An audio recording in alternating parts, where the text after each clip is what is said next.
मराठा समाजाला सरसकट ओबीसी मध्ये टाकण्यात आलेला आहे। ही जरांगे पाटलांची हे उपलब्धी आहे, त्यांचा विजय आहे आणि छगन भुजबळ यांचा पराजय झालेला आहे। ते म्हणत होते की मी ओबीसी मध्ये येऊ देणार नाही, पण तू सरसकट आले आहे।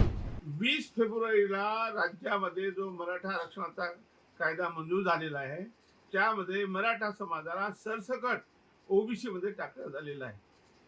ही जरांगे पाटलांची हे उपलब्धी आहे, त्यांचा विजय आहे आणि छगन भुजबळ यांचा पराजय झालेला आहे। ते म्हणत होते की मी ओबीसी मध्ये येऊ देणार नाही, पण तू सरसकट आले आहेत।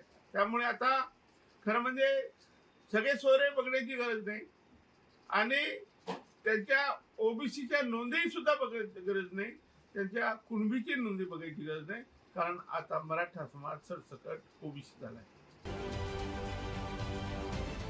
राजकारणातील प्रत्येक अचूक बातमीचे सर्वात आधी अपडेट्स मिळवण्यासाठी सरकारनामाच्या सर्व सोशल मीडिया प्लॅटफॉर्मला लाईक, फॉलो आणि सबस्क्राईब करा।